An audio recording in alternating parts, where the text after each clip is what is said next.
and welcome to E3, Empowered Entrepreneurial Education.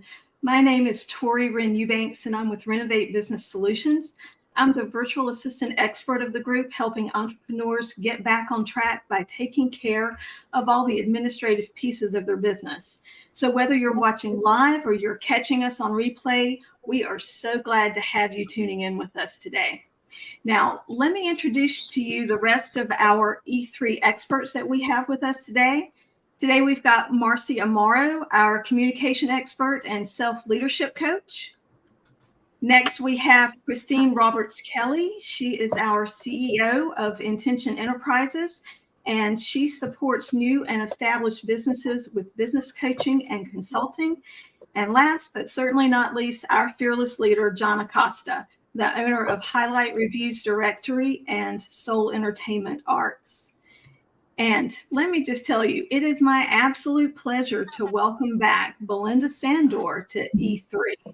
Belinda is the founder of the VA Connection, which is an online community serving over 31,000 people in 47 countries.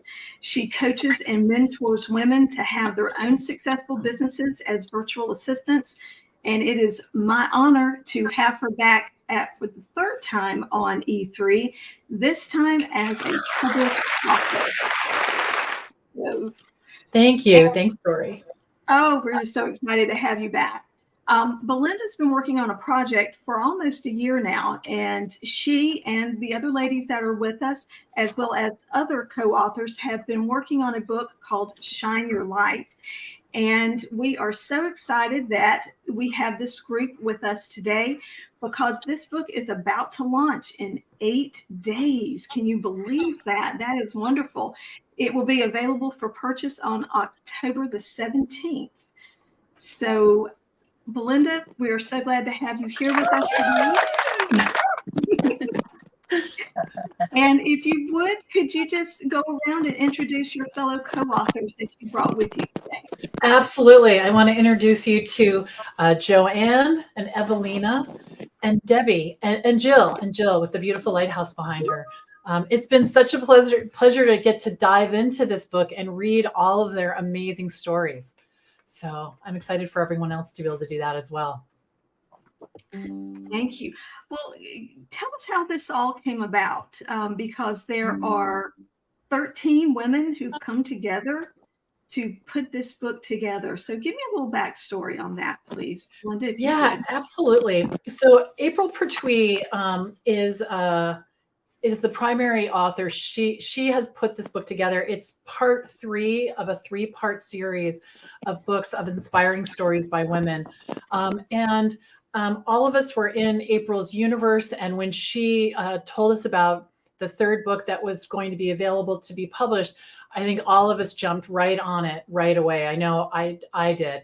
I wanted to learn how to take the story of parts of my life that felt a little chaotic. And I wanted to work through that. And I wanted to share it with other women, because the thing is that through the chaos and through the learning was where the success came from, and where I wanted to share with other women. And the process of this writing and being published, I was able to interpret the events that happened in a positive light. And it really changed the way that I thought about myself in a lot of ways. It really boosted my confidence, and it enabled me to help other women in a different way by being more vulnerable.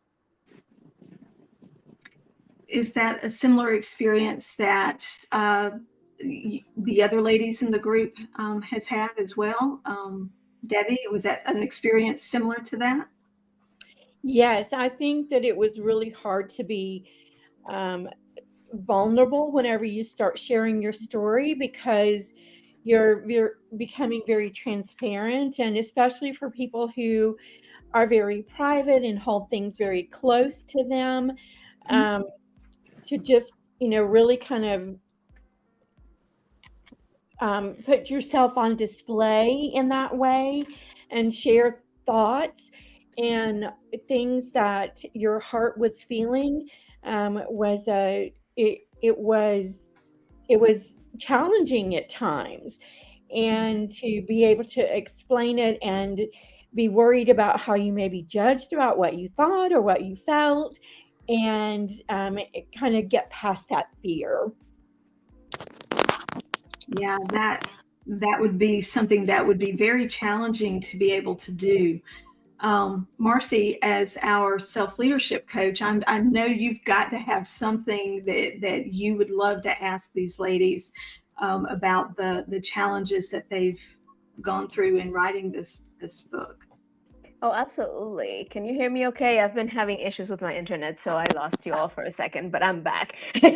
So one of the things that I'm always curious to know is how people get past that point where they see themselves struggling with whether they're enough to get things done, whether they're enough to do the thing that's in front of them. And I know that writing, especially about stories that are challenging, must have triggered some of those feelings, right? Of, do I have what it takes? Can I really get through this? So I would love to know some of the things that you ladies did in order to overcome that imposter syndrome or that stage of, can I really get this done? What have I gotten myself into?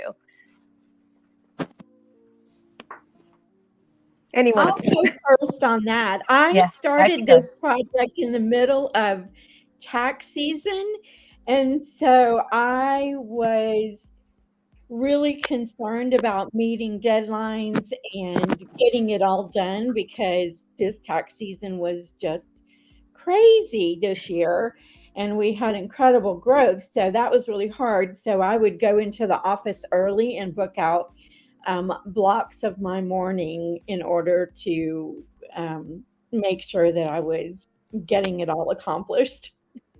Sounds good. It sounds like Evelina had something to share too about that. Yes, I have been writing for many years. I'm a former journalist. I worked in TV and radio, and I've always told everybody else's story. So having to actually tell my own story, like everyone said, is a super vulnerable state you have to be in. And my daughter's class, they had this opportunity. She was in 5th grade at the beginning of this year to publish a book together. So they co-authored a book, and my daughter went back and watched a lot of my interviews online or on TV, and I had talked about writing a book, and this was over a decade ago. So she turned to me, she was 10 at the time, and she said, "Do you think it's your year to finish writing your book?" Wow. And it just was God's divine intervention timing, because then April was rolling out that they were going to do this book, and Matthew 5:14, to shine your light in the world, in scripture, has always been very just near and dear to my heart. Oh, did something happen? No, you're Oh, here. here we go. And yeah, we're still here. Okay. I'm like, I don't know, it just fell. And then okay. So that scripture, but when Shine Your Light was the name of this book, I just knew after prayer that this was exactly, the timing was perfect, starting at the end of January and into February. My daughter's class, their book came out in January, and their book signing was like the second week in February, or the first week of February. So it couldn't have been perfect timing. And then also to say that I published the book the same year that my daughter published the book. They were both authors in the same year, and she was 10 at the time. Awesome. That is so cool. That really is so cool. Well, it seems as if this whole process, that it's just it's been a learning process, and one that you've had to do a lot of self-reflection with, to be able to pull that out and to deal with the obstacles that you may have faced. Jill, can you tell us kind of what you learned about yourself during that writing process? I think the biggest lesson I learned about myself was that I could be courageous enough to revisit my past.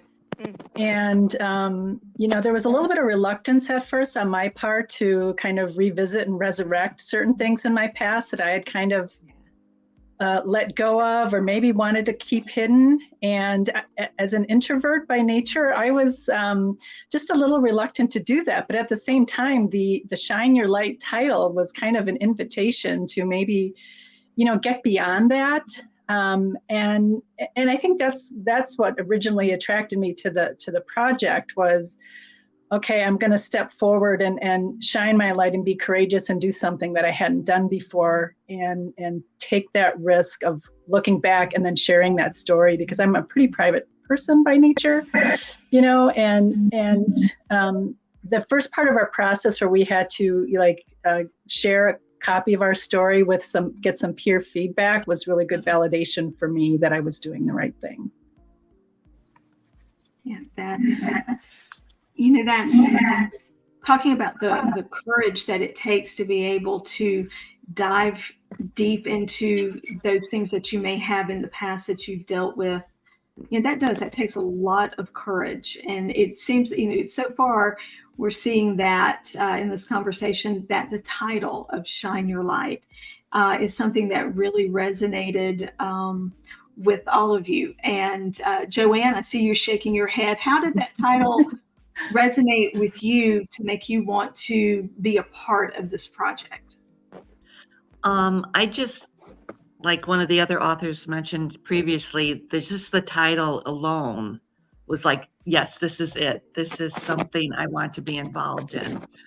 And it's hard to write, like we've all said so far, it's hard to go back in time, because at first I didn't know what I was going to write about, because I just felt, we've overcome a lot of these obstacles and struggles in our lives. And you kind of like, even though they're hidden back in your subconscious at times, you don't really think about them as much. So doing this allowed me to it was a healing journey. And I think it's a healing journey for all the authors in this book. Even though we thought it probably wasn't, it was good to get it down and out. And we were blessed by having an accountability partner from the start.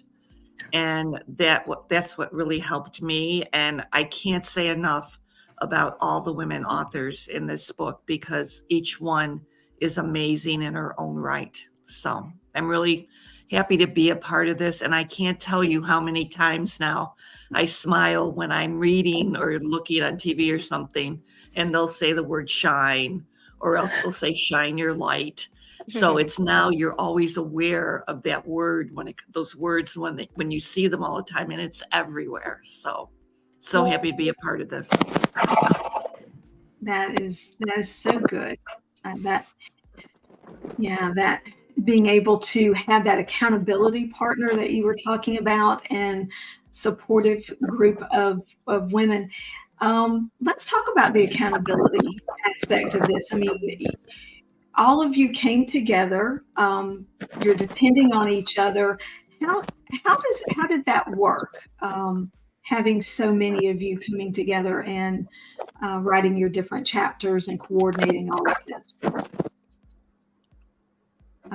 Belinda, is that something you can speak on? Yeah, sure, absolutely. Well, the thing about it, it's funny, because when I think about this project, if I had known how it was going to go, I probably wouldn't have signed up, because in my January person was like, we're going to publish in October. So there's plenty of time. What I didn't know, ladies, when was the first draft due? Like in February? I'm like, what? End of March. Yeah. Okay. It's like, all right. But the thing is that I feel like April and our publisher, Lynette Pottle, they were able to reveal this one step at a time. And I think those of us who trusted that process, which isn't always easy, it just was revealed like, okay, so you're going to do your first draft. You're going to give it to 3 people or 5 people. It's like, okay, and these next steps. So we had these clear deadlines. And I think because of the relationships that we formed in our monthly, and I think we met even more frequently in the beginning, meetings, you get to know these faces that are literally all over the world. And you feel a sense of responsibility, to do your part to keep the whole process moving forward. And it was great having, accountability partners and to create those relationships. And I think that the process that was laid out combined with that really helped keep a lot of us on track. That's so cool. Now, if I may, I just wanted to ask because very often, especially when we are talking about difficult, vulnerable experiences like the ones that you ladies shared, it's surprising to a lot of us to discover that we're not as alone as we thought. Was this a process that allowed you guys to experience that, and in what way? I can speak to that. To me, it wasn't immediately apparent until I received my copy of the book and started reading everybody's story, because really the only glimpse we had gotten was the glimpse at our accountability partner's story and to knowing that. But when I got the physical copy of the book and could start reading what exactly everybody's journey was, it was quite an amazing feeling and kind of an honor to be included in a book with everybody. That is so cool. And I imagine that a little bit of a sense of, oh, I'm not as odd as I thought I was, right? Well, when I first met April, she told me that telling my story was going to be a very large part of building the community that I've built, the VA Connection. And I told her I would never tell my story. I was very clear about it. I might have even been a little firm, shall we say, that I was never going to tell my story. And so I wrote a very vanilla, story about how, I changed my life and turned it all around at 50, blah, blah, blah. And it was all true. But I wasn't willing to go deep. And she kept talking to me about it. And then what happened was I started to enroll students into my school. And what they said to me was, I signed up to work with you because of your story. And I thought, oh no, this is so bad, and so I started to tell a little bit more, and I started to tell a little bit more. And what happened as a result of this book is I wrote all of it. Like, it's all there. I've come to peace with it. I've chosen the words. So instead of the story swirling around in my head and feeling bad, it's because of its chaotic feeling. It doesn't feel chaotic anymore. I feel like I understand what happened. I feel like I understand what I did, and I can share it with other people in a way that they don't feel alone. So that they don't feel alone, because I did feel alone in my story while it was unfolding. And I thought I was the only one that had the voices in my head, telling me all the things, that our voices say. And so it was a relief. And I want to provide that relief to other people so that they can, really step into their power as women. That's outstanding. That's really good, Belinda. There's something, being in this group and talking to the five of you being authors telling your story. Now, let's back up just a moment. And we know, Belinda, that you are the founder of the VA Connection, an online community, very successful. Evelina, you told us that, you were a journalist. What are your other backgrounds? Because it seems like you all come from diverse backgrounds. So Debbie, tell us a little bit about what you do and what your background is. Sure. So I have been in accounting and finance for 23 years and knew nothing about writing a book or how it was, how you started the process, how to form the sentences, how to get what I was feeling and thinking out of my head. And when this trauma happened, to be able to have this group of ladies that some of them were first-time authors, to know that they were struggling in the same way, and that it wasn't just me, trying to process thoughts and feelings and get it on paper.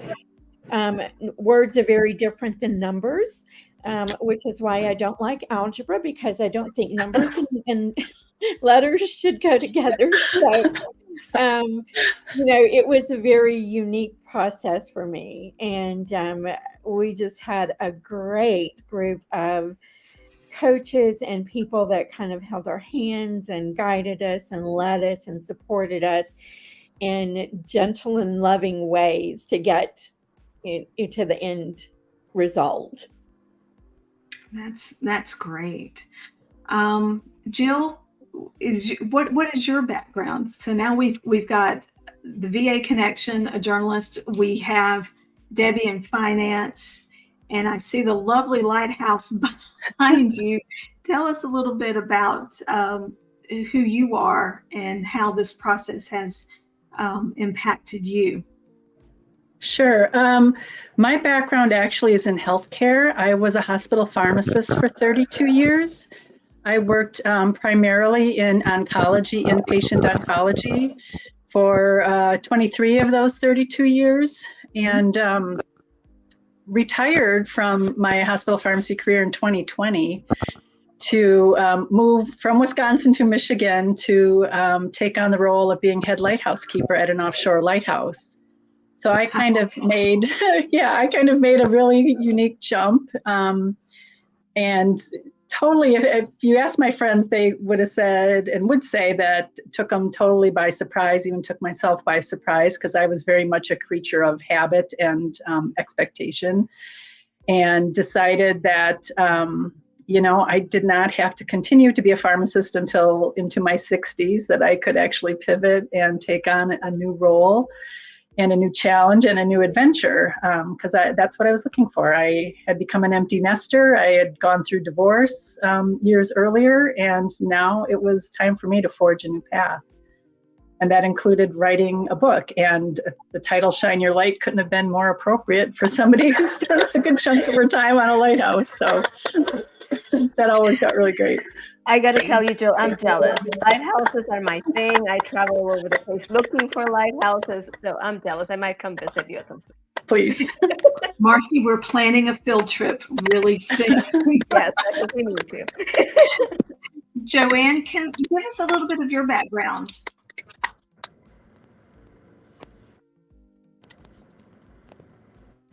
Sorry, I had to unmute. I actually came from corporate America. I worked for a law firm as a legal secretary paralegal for almost 35 and a half years. And at one point, I came to the conclusion that I didn't want to do that anymore. And so since my love of dogs is very apparent in my book as to why they were so special in my life throughout my childhood and growing up, that I decided I wanted to become a canine massage therapist. And going from corporate America, from a good paying job, to going to a field that I knew nothing about, even though I went to school for it, was a huge leap.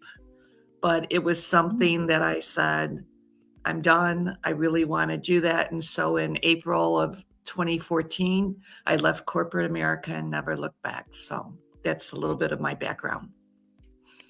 Well, that is fantastic. Congratulations for taking that leap of faith. Thank you.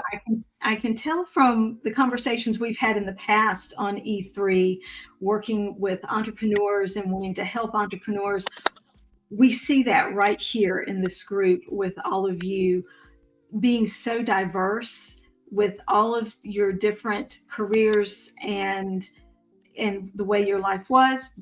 But you said that you all had, it's sort of like that common thread of those voices in your head, were you the only one? And so how does it feel now that this book process and you've gone through this transformation, this cathartic state of really diving into yourself and telling your stories and being that vulnerable, how does it make you feel to find out that you're not alone? Tell me about that.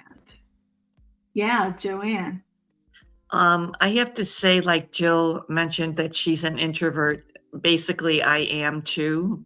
And so just writing this book and people being excited about it, and the minute you mention you're a published author, it's like, oh, so, I've kind of like straightened up a little bit, and I feel my head's higher up now, and I kind of walk with little zip in my step now. And I just feel wonderful. I think this has been such a wonderful journey for all of us. And I just couldn't be happier. And I can't wait. I'm in the process now of writing my own book.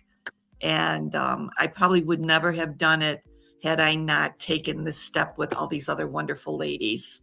And so I'm very proud of it. And just so many doors have opened, I think, for all of us since we've talked about the book and what's going to happen after the book is launched. And it's just a fun and great experience and great for your confidence builder. And now I talk to everybody. It's like, I'm out there and I'm talking and talking and talking. And it has opened so many doors. I've met so many wonderful people, and I'm sure the other authors will agree with me on that. It's just a wonderful adventure.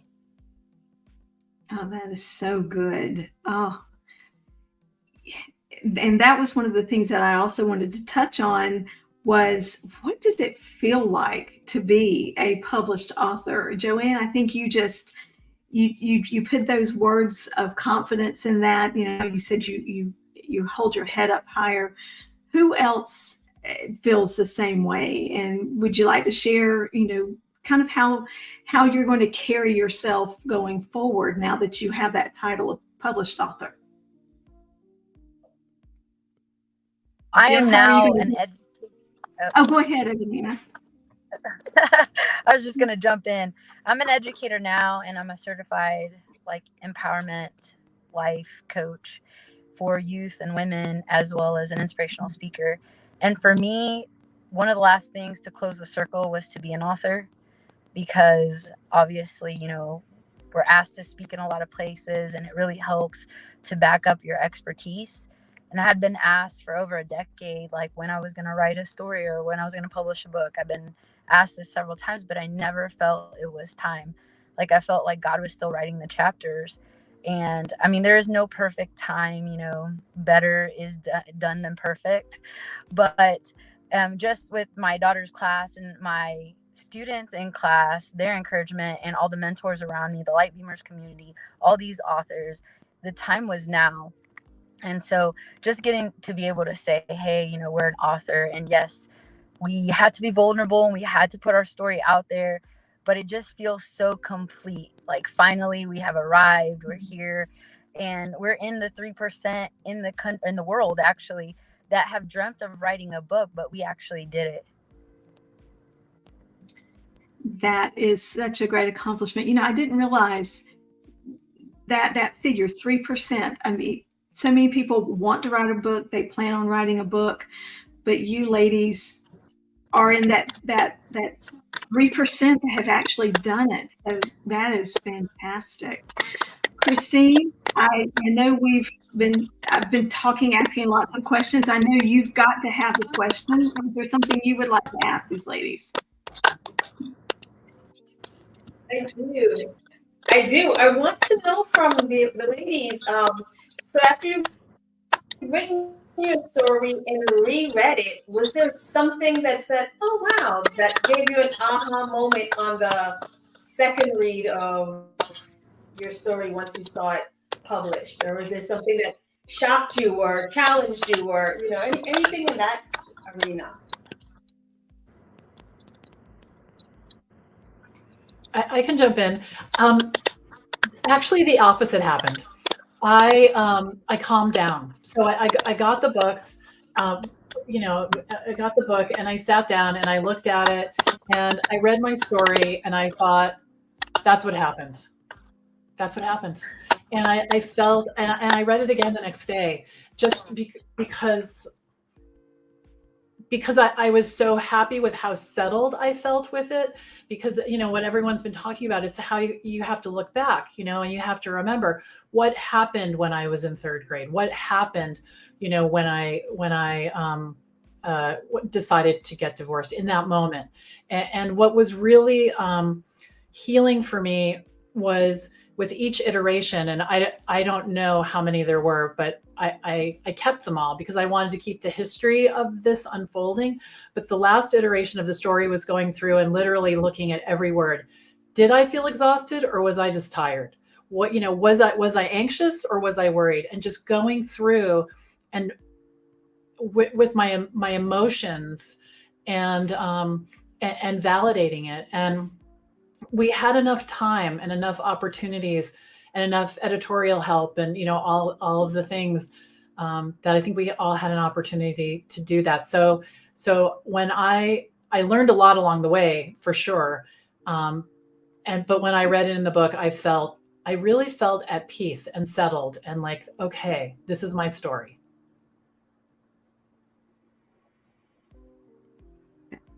Is anyone I else have the will. same? Yeah, Oh, go I'm ahead, sorry. Debbie. I will say I had a little bit of because um my story was about was still really fresh to me. It was hard to read again. It brought up a lot of emotions for me and it had me really face a lot of emotions that I didn't realize that I was still struggling with. Um, I posted on Facebook yesterday that I finally, for the first time in a little over a year and a half, organized my pantry in the kitchen. And that may seem silly to some people. However, that is where I was standing at the moment that the trauma happened in my life. And so, um, just, facing some of that and forcing me to process some of it that I didn't realize that because I was still living in it, I hadn't really dealt with all of it. So it really kind of pushed me to deal and face some of it head on and process it fully. Now, I know. So I know writing is cathartic, right? It can be cathartic for a lot of people. It's the processing when you don't want to process.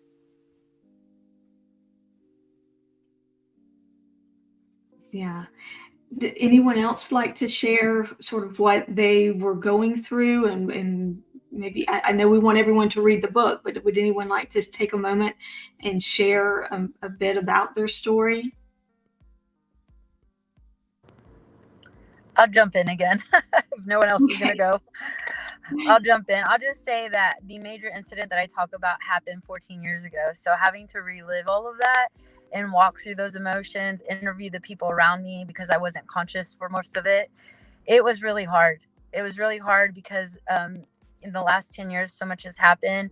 And last year, I got divorced, and I have a little 11-year-old daughter who also, has witnessed and seen some of this, like in the last decade of things happening. So just knowing that this is going to be out in the world and, be reread. And there was a lot I ended up having to take out just because there wasn't enough words to, every chapter has to be within a certain amount, and just really trying to scale back to the things that I remember. And it really is written from a place of gathering a lot of information because I really, mine talks about a very serious health tragedy that happened that was changed the trajectory of my life and is defined my new normal. And so it was a hard process for me, but I'm super thankful because it was something that needed to be told. And it also has helped me in my recovery of just realizing like how far God has brought me and the miraculous work he's done through my life. Thank you for sharing that with us. I am just looking so forward to being able to dive into each one of your stories. We've mentioned that several, Joanne says that she's planning on writing another book, writing a book of her own. Has anyone else thought about taking your chapter and turning it into a whole book? I see Belinda raising her hand. So Debbie's going to do the same thing. So that is exciting, ladies. So what is that process going to look like for you now that you've gone through this with April? I can jump in. So I raised my hand a little bit too soon. I anticipated you were going to say write your own book. The story will absolutely become a part of the book that I'm writing. And how this whole project impacted it is that I had started writing a solo book a couple of years ago, and I put it on hold. And I'm glad that I did, because the book that I had started to write all those years ago, I wasn't in it. I wasn't in it at all. And now I'll definitely be in it. And what's happened by living through this process is that I'm not afraid anymore. I'm just not afraid of it. And I feel like, I'll get the support I need. I'll get the help I need.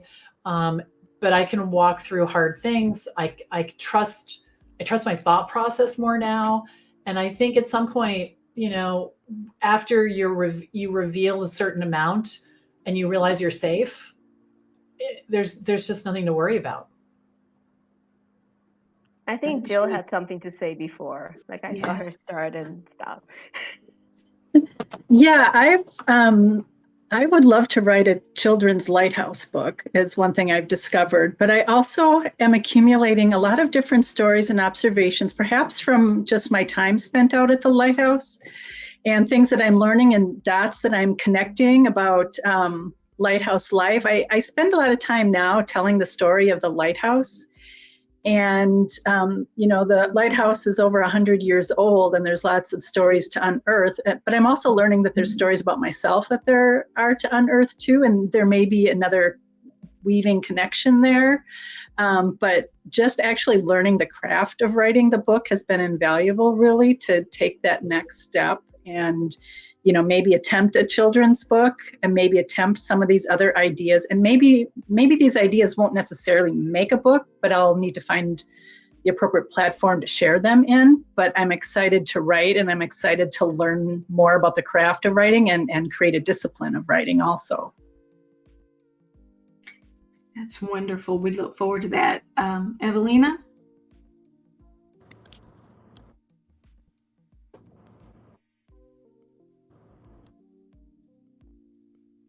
Can you, I don't think we can hear you. There's something going on with her mic. Is it my on? Yes. Yes, Okay. you are now. I think I was pressing it on and someone was pressing it off, so I wasn't sure. But yes, so my daughter and I have been in deep discussion. She helped me do the book reveal on Facebook Live like last week. And we were talking about the next steps. And I feel for us, it's to collaborate on a book together.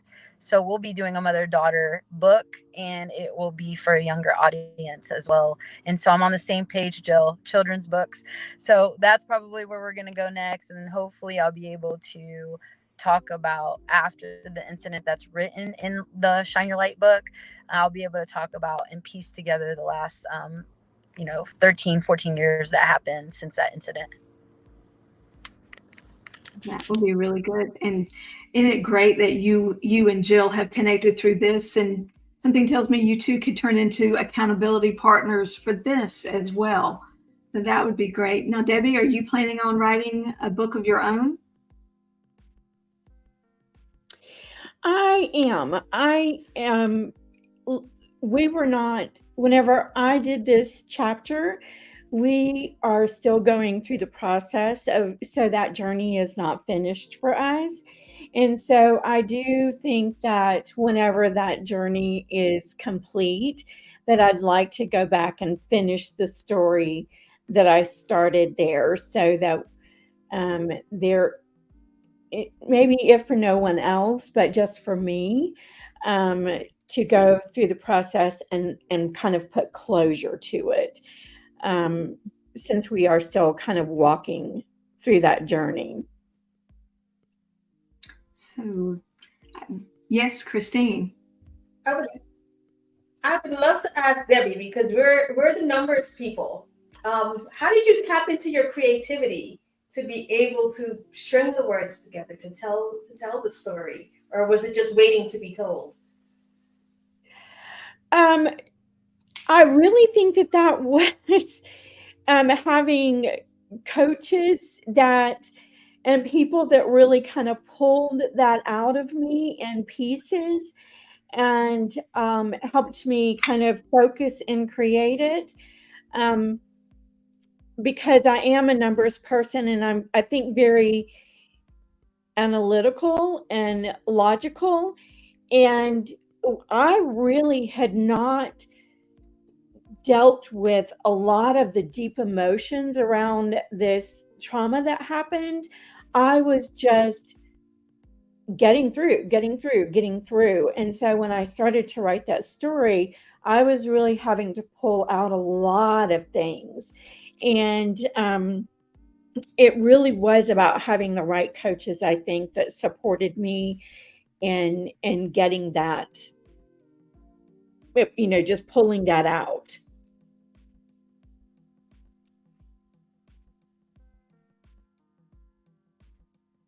John, would you like to ask any of our authors a question? I actually would love to ask a question because it's, to me, I do see that nowadays a lot of entrepreneurs are wearing more than one hat. And I see these amazing ladies wearing, most of them, more than one hat, in their business and their book writing right now. And what is it that you would like to see on younger ladies when they read your chapters? And I would love to go like very brief on each one of them. And the reason I ask that is because I'm a single dad, and I have a daughter. She's now 16. She's been living with me since she was 11, because after I separated, I took over my daughter's everything. And I teach my daughter how to become an entrepreneur every day. But it's one thing of saying it as a man, but it's a different world seeing it from the lady's point of view. Because I think that there's still a lot of hurdles or things that do not allow women to reach their maximum potential. In some cases, themselves, just like men as well, but in the case of society as well. So I can jump in. So it's interesting because a lot of, it's common knowledge or common thought that there are ceilings on top of us for one reason or another. And I would say only if we believe it, because I think we define where our own ceiling is. And I really think we do. And that's not to say that we don't have challenges, but it's how we choose to view them. There are ways to view even like being a single mother. You can be a single mother and be like, I'm a single mother, or you can be like, I'm a single mother, I get to do the whole thing. Like there's different ways to look at it. And I wrote my story for my daughter specifically because she's at a point in her life where in my life, the decisions that I was making at her age were not working in my favor. And so that was my inspiration ultimately, was to write it for her. And once it was finished, she was the first reader of it because she's in it. And I wanted to make sure what I said about our lives was, I wanted to make sure she was okay with it. But my story is about self-reliance and relying on myself in terms of what I think, how I act, how I earn my living, all the things. So I do think, it's been very special for me to do it and to have that lens. And so I also admire you for being, for fathering a daughter solo. It's not an easy task at all. So thank you. And thank you for giving me that insight, because I applaud all of you ladies that go and get it every single day and do not stop for anything.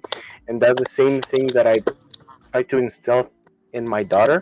So I hope that one day when she looks back and sees this interview and sees more, she gets to grow with more ladies like yourselves, she will be empowered to do great things for everyone.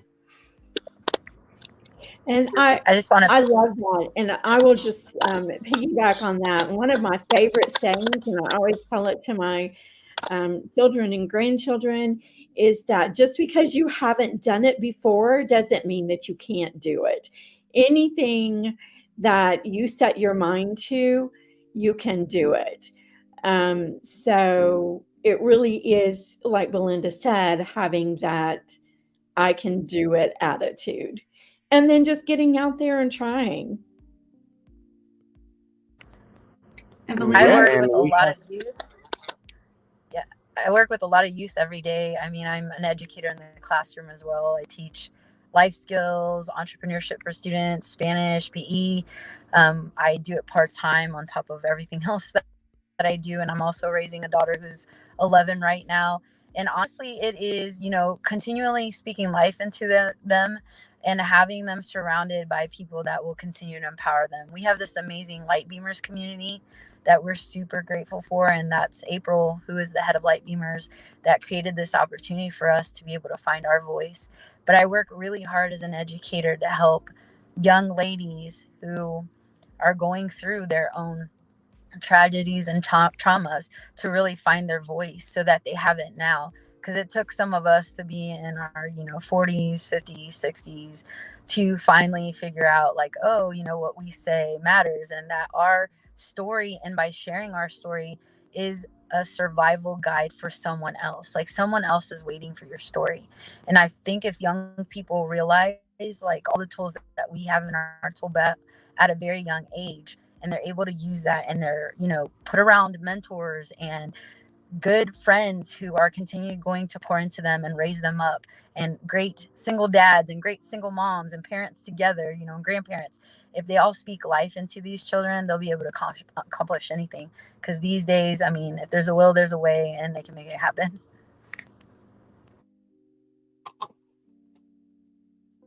Thank you.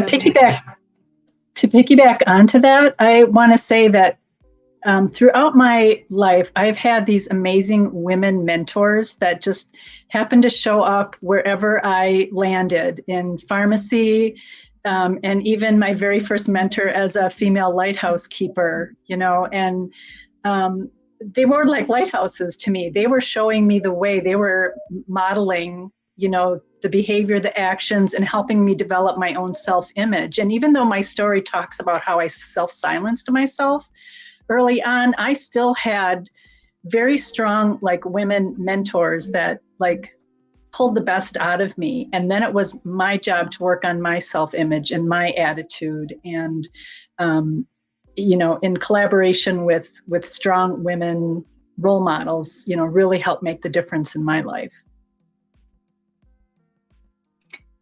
Tapping into that theme of having role models, strong women role models in your life, something that I find very interesting and motivational about what all of you are doing with Shine Your Light is what you're doing even further by with the proceeds of the sale of the book going towards Kiva.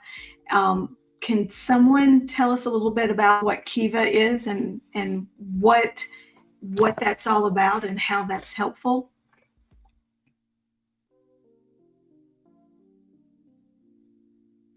I can jump in, and please, co-authors, backfill me if I miss something. So Kiva is an international organization, and all of the proceeds of our book sales from Amazon are going to Kiva. Kiva provides micro loans to women to fund their businesses. And on the day that the books are available to buy, which is on October 17th, if you buy 5 books, oh, awesome, thank you. If you buy 5 books, you will fund a microloan.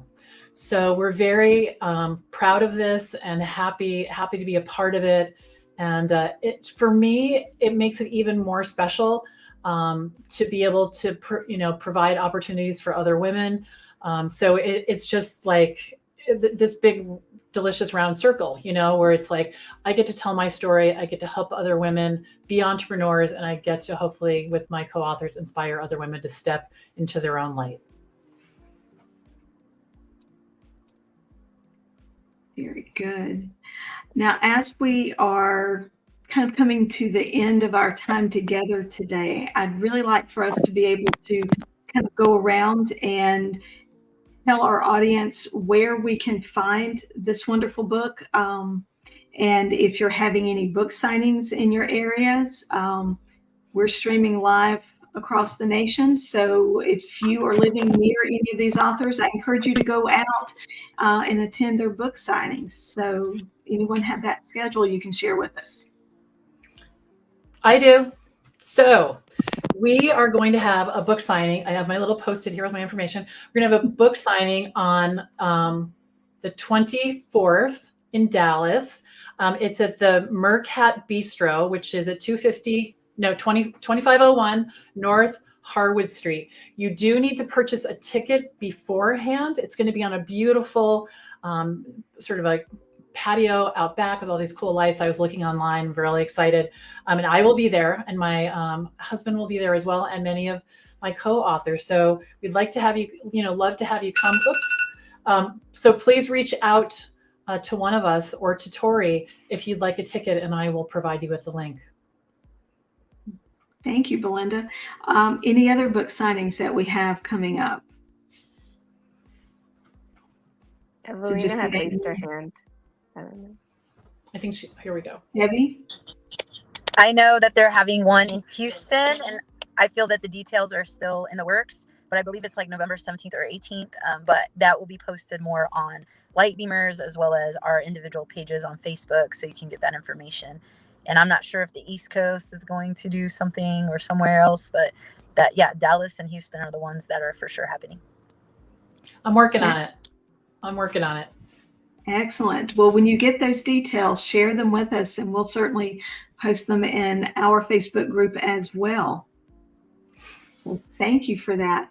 Well, as we wrap up, I think it would be great if each one of you would like to just go through and tell us about how we can best reach you, and just kind of give us your final thoughts about what your experience was with collaborating on the Shine Your Light book. Belinda, would you like to start us off with that? Absolutely. So anyone who would like to learn more about what I'm up to can go to thevaconnection.com. That is probably the best place. There's lots of free training that I'd like to invite you to. If you're thinking about being a virtual assistant or you've been one for a while, check that out.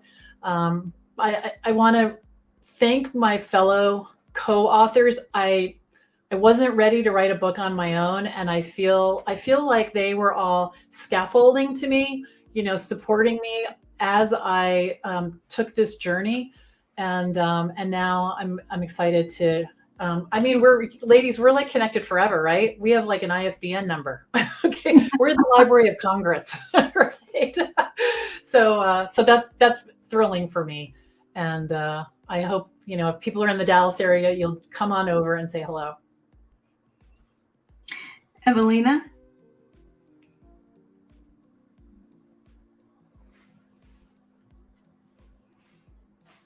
We can't hear you. You're unmuted, but we can't hear you.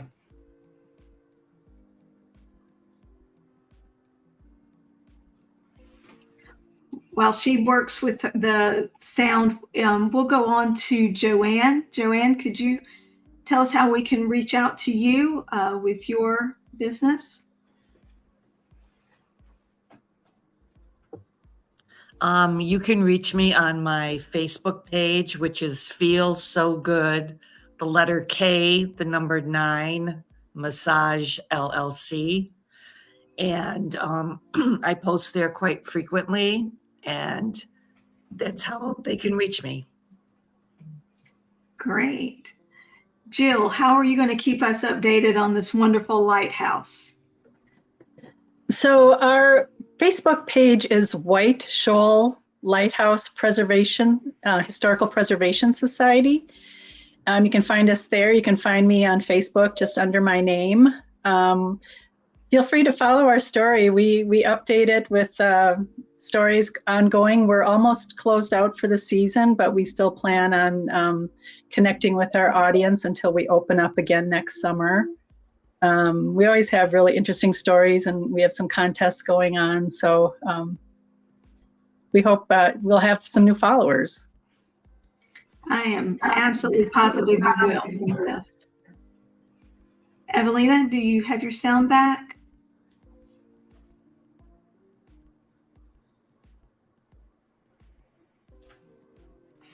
Sorry, we still can't hear you.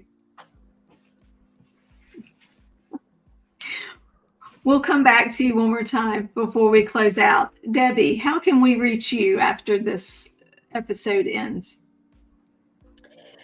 I can be reached at sagegrowthadvisors.com. You can just click on the little chat bot in the bottom right-hand corner of the website, and it will tell you how to connect with me. We are planning a book launch. I think on October the 25th, we're going to, do it up big and fancy. But the details will be on our website, so you can RSVP. There's no cost.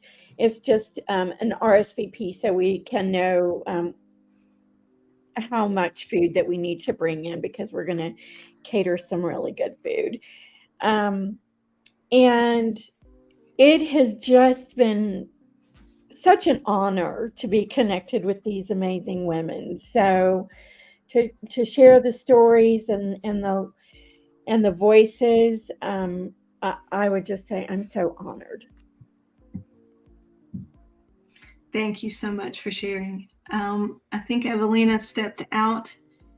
So if she will share with us how we can get in contact with her, we'll certainly post that on our page. Ladies, I want to thank you so much for coming on today, for your courage and sharing your challenges and your obstacles. We can all relate to being in those tough moments and those tough times, and it's so inspiring to hear how women like you can rise above. So thank you so much again for sharing with us today, and congratulations on Shine Your Light. And Shine Your Light's going to be available for sale on Tuesday, October the 17th, and it's going to be on Amazon. So if we could throw that back up. Yeah, there you go. Amazon. It's available for purchase October 17th. So just in 8 days. So please make plans to go ahead and purchase the book on October the 17th. And if you can, help us so much with supporting the different book launches that are going across the country. And so on behalf of the E3 panel and our guest, I'm Tori Eubanks. Thank you so much for joining us, and be back to see us here on October the 23rd. Thank you. Bye.